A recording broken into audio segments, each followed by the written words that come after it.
Hello, my dear friends. This is Rabbi Aharon Dobinsky coming to you today from the holy city of Jerusalem, in the beautiful state of Israel. I want to talk to you about something that's very important in regards to how you live your life and how you proceed. How do you move forward on this? There are two things that I'd like to discuss with you today specifically. One is kavana and one is belief. I know. We all believe. We all believe there's a God above. We all believe that to some extent or another, He has powers that we do not understand and that we don't control. So, we'll get back to that in a moment. First, I'd like to talk to you about kavana. Kavana is intent. What is your intent when you pray? Well, a lot of us have been doing it so long that sometimes our prayers are more like a buzzsaw.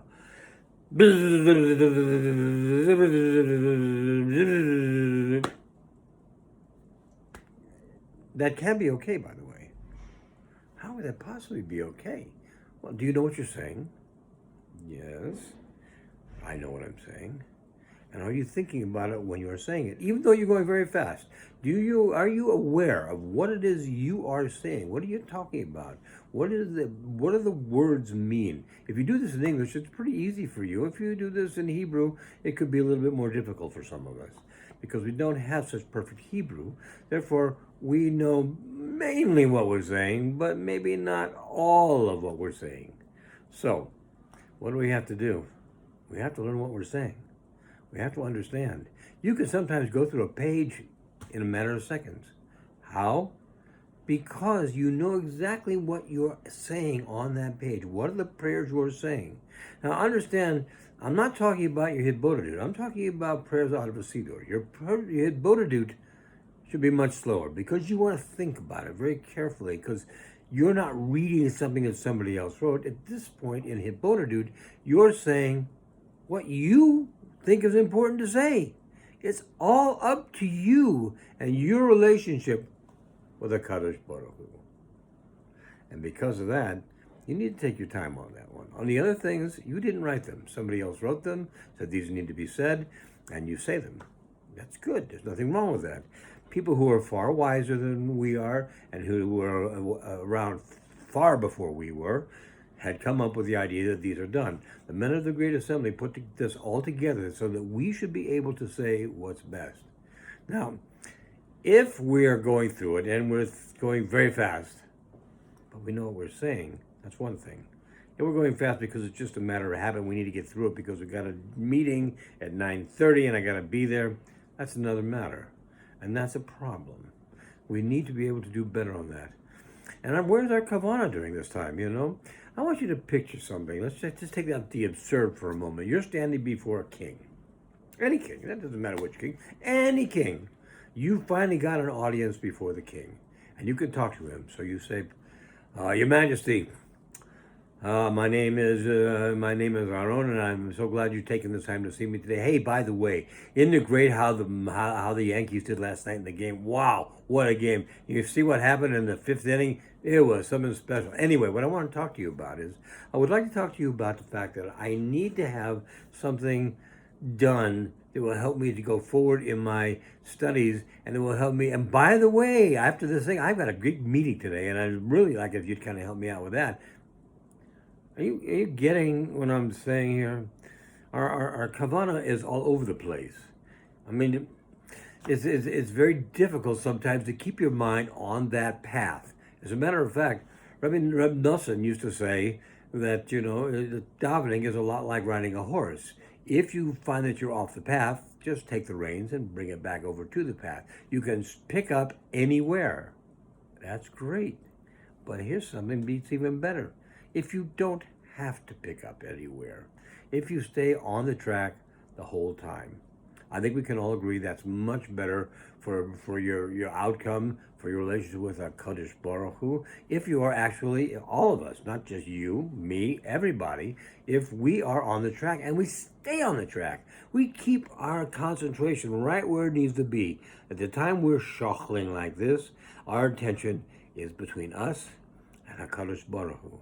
He's our Father. He wants to hear from us. He can grant us whatever we need. Which brings me to the next thing that I want to talk about today is belief. I have people all the time. Well, I wish I'd have this. I wish I could have that. Why can't I have this? How come Hashem doesn't listen to my prayers? Wrong question. He does listen to your prayers. Not only does he listen to your prayers, but he gives you his undivided attention. How can he do that? There's 7.5 billion people on the face of the earth, and I'm sure I'm not the only one talking to him. How can he give me his undivided attention? Well, you're talking in terms that you understand, in terms of you and me and everybody else that we know. We couldn't possibly do that. He's different. He has powers that we don't understand. He has ways that we do not understand. Sometimes the answer is your prayer. The answer is not right now. It's not a good time yet. Did you ever get an answer like that from your parents? Sure you did. Sometimes the answer is just flat no, because it's really not good for you. Did you ever get an answer like that from your parents? Sure you did. So why does it surprise you so much if you get an answer like that from Hashem? However, I'll go you one better than that. He doesn't say no. He just says no for you because this guy over here needs this far more than you do. You can't understand why, but I do. And it needs to be going, and thank you for asking for him. This will come back to you one day. And it will. It will always come back to you. You have to have the belief when you ask for something that it's possible for you to get it. If you don't have the belief, why would Hashem give it to you? You have to at least have the belief that this is something that is for my good, or the good of my family, the good of my community, the good of my Rebbitzin, the good of somebody, because we know Hashem wants us to have what is good for us. The same way as any parent wants their children to have what is good for them at the proper time. What's the proper time? Well, I've been praying for this for 2 weeks now. I always laugh. I know people have been praying for things for 20 years now and still are waiting. But that's not the point. The point is you keep doing it because you believe that the answer is going to be something that's going to be good for you and is going to help you. And if Hashem agrees with you, it's within his power to give you anything at all that you want. However, let's take another example. This is a little crazy thing. You decide, you see something on some order by mail thing. It's just what you wanted. Say it's a radio. It's a radio. It's a great radio with a computer set and a phone that goes with it. And you order it. And it comes to your house in a big box. And you open the box. And it's in pieces. Not because it's broken, because that's how it was shipped. You didn't read the fine print that told you have to put this together. Well, you or me or most ordinary people would look at this and go, I have no idea how to put this together. How am I supposed to put this together? So what you do is we go hunting for somebody who can do that. Same as we go hunting for a Rav when we want something from Hashem. So we go hunting, we find somebody. They come to our house, they look at this thing and say, hey, no problem. The same way as when you ask Hashem something, he goes, hey, no problem. So you sit there and you watch this guy and you don't say how long this take. You just assume, 15, 20 minutes, half hour tops. You'll have it all in one piece. You'll be able to use what you bought. So you're watching him. You're watching him put this together. And he's working, and he's working, and he's working, and he's working. And the more he works, the more impatient we grow, because he's still not got it done. Now, if we knew how long it would take, great. If he sat down and he said, well, it's going to take about 3 weeks to get this all put together the way you really want it. But he doesn't. He doesn't say that to you. Just like when you ask Hashem for something, and you ask him what you're looking for, you're expecting it, much like your box, to be ready to use now, today, tomorrow at the latest, maybe next week. But we don't know that. The problem is we don't know how long it takes. He knows exactly how long it takes, but we don't know how long it takes. So we're sitting here looking over his shoulder. We're getting a little antsy, a little agitated. When's it going to be done already? When's it going to be done already? When's it going to be done already? We do the same thing to Hashem. You do the same thing to Hashem. Now think for a moment what it would be like if he didn't have to do that. I said, have to do that. Why does he have to do that? Because without it, there is no free will. And he gave us free will. He wants us to participate with him in everything, from the time of Adam, who had to pray for rain to bring the vegetation up. He wants us to participate in it. But he wants us to be involved all the time. If you knew it was going to take 3 weeks, you'd probably say, hey, listen, thanks very much. Appreciate you working on it. I'll be back in 3 weeks.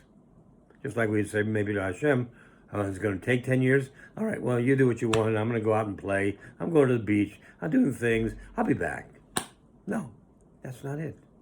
The free will comes from watching the process and saying, I don't know how long this is going to take, but I know what I've asked for is for my good and the good of those around me. And I know Hashem wants to grant this to me. And because of that, I'm going to stick in there. And every day I'm going to pray. And every day I'm going to be patient. And every day I'm going to try to be the kind of person that is deserving of whatever it is that I've been asking for. And if I do that, eventually these things, Bezrat Hashem, if they are indeed what we think they are for the best of us and those around us, will come to us through Hashem. Not only that, but it will bring about the coming of Mashiach Tzidkenu, the third Beit HaMikdash, B'mheira v'yomeinu, and the kind of life that we want to have, a life of love and joy, understanding, happiness. My friends, have a great Shabbos and a great week ahead. Everything is out there for you. You just have to know how to ask for it and know how to wait for it. But it'll come to you in its time, in Hashem's time. Be well. God bless. All the best.